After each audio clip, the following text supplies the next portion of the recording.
नमस्कार दोस्तों, मैं हूं राजन तिवारी और आप देख रहे हैं ज्योतिष मंत्र।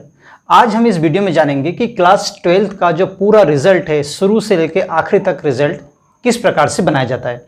मैं इसमें आपको क्लास 10 का जो 30% है वो कैसे लेते हैं, क्लास 11 से जो 30% लेना है वो कैसे लेंगे, क्लास 12th का जो 40% है कैसे लेना है, 12th की मार्कशीट कैसे बनेगी, इन सभी बातों पर चर्चा करेंगे। इन सभी का कैलकुलेशन मैं आज आपको करना सिखाऊंगा। साथ ही आपको मैं ये बताऊंगा कि किसी बच्चे ने अगर कोई एक्स्ट्रा सब्जेक्ट ले रखा है, 6 सब्जेक्ट ले रखा है, तो उसका कैलकुलेशन कैसे करना है, या किसी बच्चे ने अपना सब्जेक्ट चेंज कर दिया है, यानी कि 11th में कोई और सब्जेक्ट था, 12th में कोई और सब्जेक्ट ले लिया, तो उसका कैलकुलेशन कैसे करना है। साथ ही अगर आपके स्कूल में कोई न्यू सब्जेक्ट इंट्रोड्यूस हुआ है इस साल जो लास्ट ईयर नहीं था, उसका कैलकुलेशन कैसे करना है, ये सभी कैलकुलेशन आज मैं आपको करना सिखाऊंगा। इस वजह से हो सकता है कि वीडियो थोड़ा लंबा हो जाए, तो प्लीज आप इस वीडियो को अंत तक जरूर देखिए। तो चलिए शुरू करते हैं। देखिए, सबसे पहले आपको यहाँ पर क्लास 10 की एक मार्कशीट दिख रही होगी। यहाँ पे हम देखेंगे कि क्लास 10th का जो 30% है वो कैसे निकालते हैं। मैंने किसी बच्चे का एक एग्जाम्पल ले लिया है, ये रियल मार्कशीट है, उसी से मैंने सारा लिया है, क्योंकि मैं चाहता हूँ कि आप एक बच्चे का शुरू से लेकर आखिरी तक पूरा एक डिटेल देखें। क्योंकि कुछ आप ही लोगों में से कुछ लोगों ने मुझसे पूछा था कि आप किसी एक बच्चे का पूरा शुरू से लेकर आखिरी तक का एक वीडियो बनाइए जिसमें सारी चीज़ें आप एक्सप्लेन करें। तो उसी को देखते हुए मैंने एक एग्जांपल लिया एक बच्चे का। ये 10th क्लास का एक बच्चा है और उसकी ये मार्कशीट है। उस मार्कशीट में जो बच्चे के नंबर आए वो सारे आपके सामने दिख रहे हैं। देखिए, यहाँ पे जैसे इंग्लिश है तो इंग्लिश में इसके 67 मार्क्स आए हैं, इंग्लिश में 67 आए हैं। फिर हिंदी में 70 मार्क्स, मैथमेटिक्स में 78, साइंस में 75 और सोशल साइंस में 72 मार्क्स आए हैं। अब इस बच्चे का हम 12th क्लास में किस प्रकार से कैलकुलेशन करेंगे ये मैं आपको बताता हूँ। तो पहले तो आप इसका 30% निकालना है, लेकिन 30% निकालने से पहले आपको ये देखना है कि इसमें हाईएस्ट मार्क्स किस किस नंबर में, किस किस सब्जेक्ट में है। यानी कि 3 ऐसे सब्जेक्ट लेना है जिसमें हाईएस्ट मार्क हो। तो देखिए, यहाँ पे एक तो आपको 78 मिल रहा है जिसमें ज़्यादा नंबर है, एक 75 और एक 72। ये 3 नंबर ऐसे हैं, ये 3 सब्जेक्ट ऐसे हैं जिनमें इस बच्चे के मार्क्स बाकी 2 सब्जेक्ट से ज़्यादा है। तो हम तीनों को ऐड कर लेते हैं, यानी कि 78 में 75 प्लस 72, अगर इन सबको ऐड करते हैं तो आता है 225। ठीक है, अब इस 225 को अगर मैं 3 से डिवाइड करता हूं, क्योंकि 3 सब्जेक्ट मैंने लिए हैं, तो ये आता है कितना, 75 मार्क्स। यानी इसका जो एवरेज आया है, क्योंकि हमको बोला गया है कि क्लास 10th का आपको बेस्ट 3 सब्जेक्ट का एवरेज लेना पहले, तो हमने एवरेज निकाल लिया, 75 इसका एवरेज आया। लेकिन अब इसका हमको 30% निकालना है, क्योंकि 12th क्लास में हमको 10th का 30% यूज़ करना है। तो हम 75 का 30% निकालते हैं। 75 का 30%, 75 इंटू 30/100, ये हमने डिवाइड किया तो ये आया 22.5, जिसको हम 23 भी लिख सकते हैं। तो ये 23 मार्क्स 12th क्लास के हर एक सब्जेक्ट में 23 लिखेंगे, सेम टू सेम। ऐसा नहीं कि किसी में 23 लिखेंगे, किसी में 24, ऐसा नहीं करेंगे, हर सब्जेक्ट में। यानी कि अगर 12th क्लास में किसी बच्चे ने 6 सब्जेक्ट ले रखे हैं या 5 सब्जेक्ट होते हैं, वैसे कोई कोई 6 भी ले लेता है, तो सारे सब्जेक्ट में हम यहाँ 23 डाल देंगे। ये आपका 10th क्लास का हो गया। 10th क्लास में ऐसा बोला गया था हमको कि आप जो बेस्ट 3 सब्जेक्ट है 10th क्लास में, जिसमें बच्चे ने सबसे ज़्यादा स्कोर किया है, उसका आप पहले एवरेज निकालिए। एवरेज निकालने के बाद आप 30% निकालिए। उस 30% में जो भी मार्क्स आएगा वो हम 12th क्लास की मार्कशीट में एज इट इज़ सभी सब्जेक्ट में यही वाले मार्क्स एंटर करेंगे। ये हो गया हमारा 10th क्लास का। चलिए मैं आपको बताता हूँ 11th क्लास की। ये 11th क्लास की एक बच्चे की मार्कशीट है, और मान लेते हैं कि उस बच्चे ने कॉमर्स स्ट्रीम से वो पढ़ रहा था। ठीक है, तो ये उसके मार्क्स आए थे। ये थ्योरी में, ध्यान रखिए, मैं जो भी मार्क्स बता रहा हूँ, जो भी कैलकुलेशन बता रहा हूँ, वो थ्योरी मार्क्स के कैलकुलेशन बता रहा हूँ। ठीक है, तो ये थ्योरी मार्क्स में 60 मार्क्स आए थे इंग्लिश में, जबकि जो मैक्सिमम मार्क्स है 80 नंबर का पेपर हुआ था। यहाँ पे 70 मार्क्स आए हैं, यहाँ पे 75 मार्क्स आए हैं, यहाँ पे 65 मार्क्स आए हैं और यहाँ पे 70 मार्क्स आए हैं। ठीक है, अब इन सभी जो सब्जेक्ट है, इन सभी सब्जेक्ट का हमको 30% निकालना है। यानी कि जैसे ये 60 लिखा तो 60 इंटू 30/100, तो कितना हो जाएगा, 18 मार्क्स। इसी तरह से हम बाकी के सारे सब्जेक्ट के मार्क्स निकालेंगे। 70 इंटू 30/100, तो यह जाएगा 21। 75 इंटू 30/100, ठीक है, तो इसके भी क्या मार्क्स आ जाएंगे, इसके आ जाएंगे 22.5, जिसको हम 23 लिख सकते हैं। इसी टाइप से 65 इंटू 30/100 100 इसको सॉल्व करेंगे तो इसका आ जाएगा 18.5 जिसको हम 19 लिख सकते हैं, और लास्ट में 70 इंटू 30/100 तो ये हो जाएगा 21। इसका मतलब ये है कि 18 मार्क्स इंग्लिश के प्लेस पे लिख देंगे, 21 मार्क्स हम इकोनॉमिक्स के प्लेस पे लिख देंगे, 23 मार्क्स हम मैथमेटिक्स के प्लेस पे लिख देंगे, 19 मार्क्स हम अकाउंटेंसी के प्लेस पे लिख देंगे, और 21 मार्क्स हम बिजनेस स्टडी के प्लेस पे लिख देंगे 12th क्लास के स्कोर कार्ड में। जो हम 12th क्लास का जो स्कोर कार्ड बना रहे हैं उसमें ये मार्क्स हम डाल देंगे। क्लियर हुआ? आपको करना क्या है कि 11th क्लास के सब्जेक्ट वाइज जो भी नंबर है उनको आप कन्वर्ट करेंगे 30% में। इट मीन्स जो भी नंबर होगा उसका मल्टीप्लाई 30 में करके 100 से डिवाइड करेंगे, वही आपके मार्क्स हो जाएंगे। वही जो मार्क्स है वो 12th क्लास वाली मार्कशीट में आप लिख देंगे। कहाँ पर लिखना है वो अभी मैं आगे आपको बताता हूँ। ये एक बच्चे की 12th क्लास की मार्कशीट है जिसमें उसने जो अभी इंटरनल एग्ज़ाम दिए थे, मतलब स्कूल बेस्ड जो एग्ज़ाम दिए थे, उसमें यूनिट 1 हो गया, उसमें टर्म 1 हो गया और उसमें प्री बोर्ड हो गया। ये सारे एग्ज़ाम उसने दिए थे। अब मान लीजिए उसने टर्म 1, मान लीजिए उसने यूनिट 2 2-3 दिए हों या प्री बोर्ड भी 2-3 दिए हों, उससे हमें मतलब नहीं। अभी तो हम इसमें से एक एक ले रहे हैं, यानी मतलब यूनिट 1 में से भी एक ही ले रहे हैं, टर्म 1 तो एक ही होता है, और प्री बोर्ड में भी हम एक ही ले रहे हैं। इस तरह से हमने तीनों के मार्क्स यहाँ पे लिख दिए। देखिए यहाँ पे आप देख रहे हो कि यूनिट टेस्ट जो हमारा था वो आउट ऑफ 40 था, टर्म 1 जो था वो आउट ऑफ 80 था, और प्री बोर्ड भी आउट ऑफ 80 था। ठीक है, इनमें ये सारे मार्क्स किसी बच्चे के आए हैं। अब यहाँ पे क्या है कि बोर्ड ने आपको ये सुविधा दी है कि आप इन तीनों में से जिसको लेना चाहें, जो बेस्ट हो आपके हिसाब से, वो आप ले सकते हैं। आप चाहे तो तीनों को ऐड करके आप इसका एवरेज भी निकाल सकते हो, या 2 को ऐड करके एवरेज निकाल सकते हो, या सिंगल किसी को भी ले सकते हो, या प्री बोर्ड को ले सकते हो, या फिर आप टर्म को भी ले सकते हो, या फिर आप यूनिट टेस्ट को भी ले सकते हो। ये आपके ऊपर, यानी कि स्कूल के ऊपर डिपेंड करता है कि वो उसमें से कौन सा चूज़ करता है। वैसे सभी स्कूल जो बेस्ट होगा उसी को चूज़ करेगा। तो तीनों एग्जाम में जिसमें सबसे अच्छे नंबर बच्चे के आए थे उसी को सभी स्कूल चूज़ करेंगे, ये सब मेरा मानना है। तो अगर मैं इसमें देखता हूँ तो मुझे सबसे बेस्ट जो परफॉर्मेंस लगता है वो प्री बोर्ड का लगता है। ये देखिए इसमें सब में अच्छे अच्छे नंबर आए बच्चे के, तो ये परफॉर्मेंस सबसे अच्छा मैं मानता हूँ कि ऐसा है। हो सकता है किसी को ना लग रहा हो, लेकिन मेरे हिसाब से प्री बोर्ड जो है सबसे अच्छे मार्क्स इसमें लेके आए। तो मेरे को क्या करना है, इस प्री बोर्ड का मुझे 40% मार्क्स निकालना है, क्योंकि हमसे बोला गया है कि आप 12th क्लास का जो परफॉर्मेंस है उसका 40% निकालिए थ्योरी में।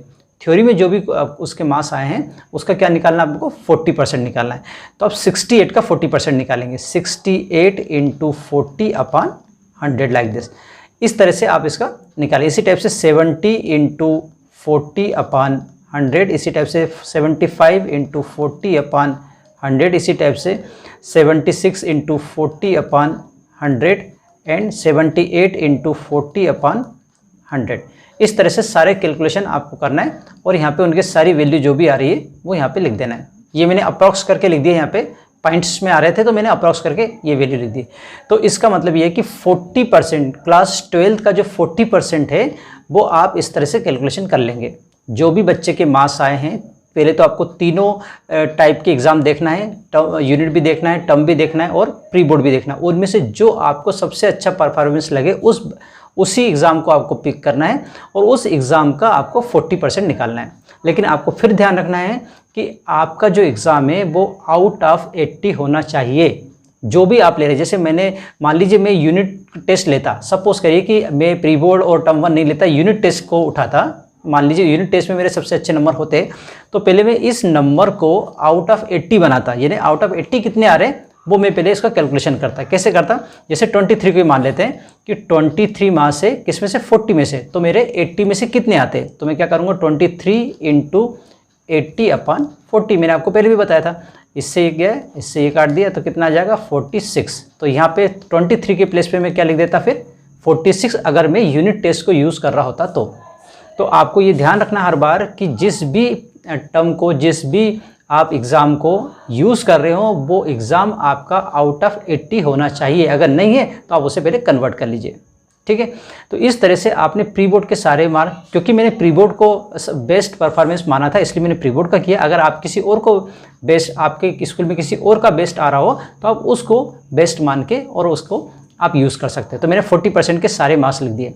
अब देखिए अभी तक मैंने क्या किया वो मैं आपको बता रहा हूँ। सबसे पहले मैंने 10th क्लास को सॉल्व किया।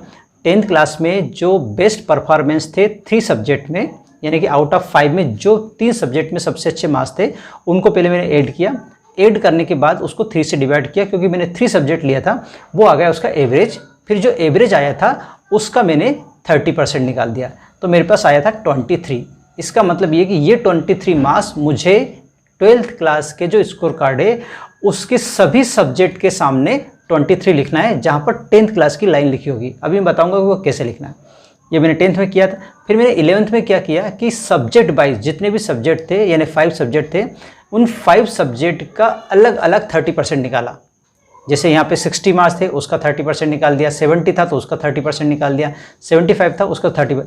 इस प्रकार मैंने क्लास 11 से सभी सब्जेक्ट का 30% लिया, और जो मार्क्स आए थे उस मार्क्स को मैंने 12th क्लास की जो स्कोर कार्ड है उसमें 11th वाली लाइन में, यानी 11th क्लास वाली लाइन में वहाँ पे जाके लिख दिया। ठीक है, ये 2 काम हो गए। इसके बाद चलते हम लोग, मैंने 12th में क्या किया वो बताता हूँ। 12th में मैंने क्या किया, पहले तो ये देखा कि मैंने 3 टाइप के एग्ज़ाम लिए थे। उन 3 टाइप के एग्ज़ाम में सबसे बेस्ट वाला एग्ज़ाम कौन सा था उसको मैंने पिक कर लिया। फिर ये देखा कि वो बेस्ट वाला जो एग्ज़ाम है वो आउट ऑफ 80 है या नहीं। अगर आउट ऑफ 80 है तो कोई बात नहीं, आप डायरेक्ट 40% निकाल दीजिए। अगर नहीं है तो पहले जितने भी नंबर का वो पेपर था उसको पहले आउट ऑफ 80 बना लीजिए।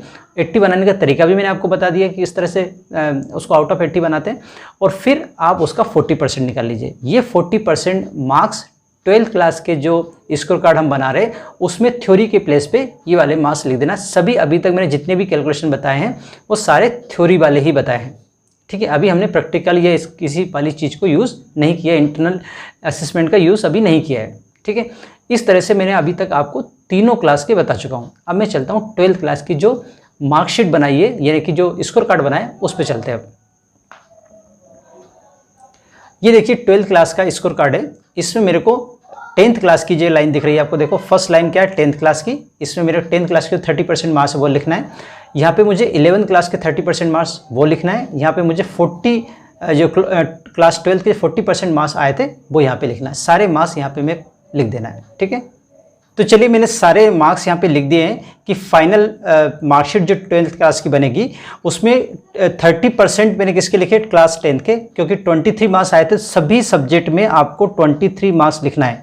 ठीक है, लेकिन 11th क्लास में जो पर सब्जेक्ट अलग अलग सब्जेक्ट के जो 30% थे वो मैंने यहाँ पे सारे मार्क्स यहाँ पे लिख दिए हैं। ठीक है, ये सभी सब्जेक्ट के अलग अलग मार्क्स थे 30%, वो यहाँ पे लिखना है। और क्लास 12th का जो थ्योरी पेपर था उसका 40% मार्क्स हमने लिखना था, तो वो मैंने यहाँ सारे थ्योरी के भी मार्क्स लिख दिए हैं। अब आता है इंटरनल एग्जाम के बारे में, यानी इंटरनल असेसमेंट या फिर कह सकते हैं प्रैक्टिकल मार्क्स। तो देखिए मैंने यहाँ पे जो आपको प्रैक्टिकल मार्क्स दिख रहे हैं वो सारे मैंने किस में से दिए हैं, 20 में से दिए हैं। लेकिन आप बोलोगे कि यार सभी पेपर जो है सभी प्रैक्टिकल 20 मार्क्स के तो होते नहीं। फिजिक्स का जो प्रैक्टिकल है वो 30 मार्क्स का होता है, बायो का प्रैक्टिकल 30 मार्क्स का होता है। बहुत सारे ऐसे सब्जेक्ट है जिनका प्रैक्टिकल 30 मार्क्स का होता है, तो उसको तो आउट ऑफ 30 से देना चाहिए, बिल्कुल सही है। लेकिन मैंने आपसे क्या बोला कि हमने सारा जो कैलकुलेशन किया है वो आउट ऑफ 80 किया है, तो इसका मतलब ये है कि हमको बाकी का जो कैलकुलेशन है वो आउट ऑफ 20 करना है। तो अगर आपका कोई पेपर आउट ऑफ 30 का है तो पहले आप उसे आउट ऑफ 20 बना दीजिए।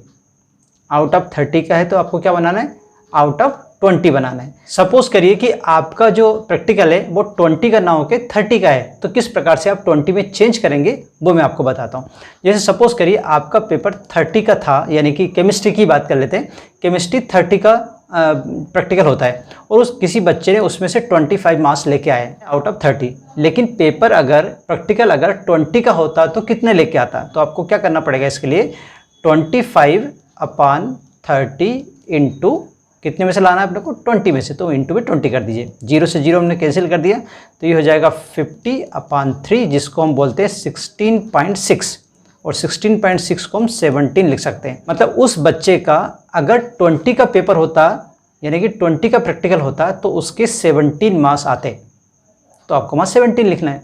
क्लियर?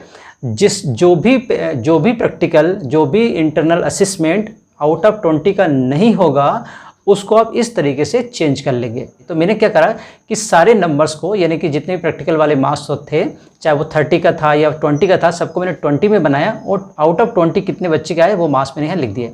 अब मुझे क्या करना है, इसको यहाँ पे ऐड करना है। तो इस तरीके से मैंने सारे मार्क्स यहाँ पे लिख लिए, 87, 92, 94, 91 और 95। ये मार्क्स बच्चे के आए हैं इस समय अभी तक।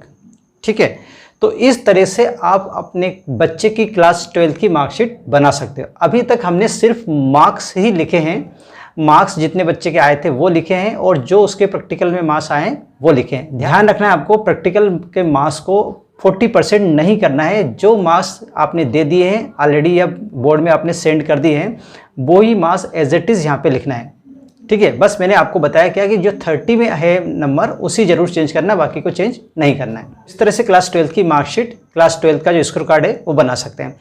लेकिन अभी हमारे पास मॉडरेशन की जो प्रोसेस है वो बची हुई है, वो हम नेक्स्ट वीडियो में जानेंगे। लेकिन मान लीजिए कि किसी बच्चे ने 6 सब्जेक्ट ले रखे हैं, 5 सब्जेक्ट से ज़्यादा सब्जेक्ट ले रखे हैं, उस स्थिति में क्या करना है वो मैं आपको बताता हूँ। मान लीजिए किसी बच्चे ने 6 सब्जेक्ट ले रखा है, मतलब एडिशनल सब्जेक्ट ले रखा, तो एडिशनल सब्जेक्ट का कैलकुलेशन कैसे करना है। यहाँ देखिए, आपको बता रहा हूँ कि किसी बच्चे ने यहाँ पे कंप्यूटर साइंस ले रखा है। ये 5 सब्जेक्ट उसके पहले से थे क्लास 12 में, ठीक है। लेकिन उसने क्या करा, क्लास 12 में आके एक एक्स्ट्रा सब्जेक्ट ले लिया, यानी कि एडिशनल सब्जेक्ट ले लिया। उस एडिशनल सब्जेक्ट का कैलकुलेशन कैसे करना है वो मैं आपको बताता हूँ। इसके लिए आपको चलना पड़ेगा 11th क्लास की मार्कशीट के ऊपर, 11th क्लास में जो कैलकुलेशन किया था उसके ऊपर चलना पड़ेगा। देखिए 11th क्लास के बच्चे की मार्कशीट है, आप इसमें क्या करना है, जो इसमें बेस्ट 3 सब्जेक्ट के मार्क्स है, बेस्ट 3, यानी कि देखिए यहाँ पे एक तो 75 है, एक 70 है और एक 70 है, यानी 2 टाइम 70 और 1 टाइम 75 है, यानी कि 70 + 70 + 75, ठीक है। यानी कि कितने आ गए, 215। ये 215 मार्क्स आ गए। इसको हमको क्या करना है, 3 से डिवाइड कर देना है। 3 से अगर डिवाइड करेंगे तो क्या आएगा, 71.6, इसको हम 72 लिख सकते हैं। यानी जो 3 सब्जेक्ट का जो एवरेज है मार्क है वो कितना है, 72। अब हमको 12th में कितना यूज़ करना है, इसका 30% करना है। तो आप क्या करेंगे, 72 का 30% निकाल लेंगे, जो भी इसका आएगा वही हम 6 सब्जेक्ट के प्लेस पे लिख देंगे। क्लियर हुआ। यानी आपको क्या करना है, 11th क्लास में बच्चे के बेस्ट परफॉर्मेंस देखना है, बेस्ट 3 परफॉर्मेंस देखना है। उन बेस्ट 3 परफॉर्मेंस को आपको ऐड करना है, ऐड करके 3 से डिवाइड करना है, तो वो आपका एवरेज निकल जाएगा। एवरेज निकालने के बाद आप उसका 30% निकालेंगे और 30% जब निकल जाए तो वो आप 6 सब्जेक्ट के प्लेस पे लिख देंगे। क्लियर हुआ ये। चलिए अब हम नेक्स्ट पे चलते हैं। ये तो होगा 6 सब्जेक्ट के बारे में।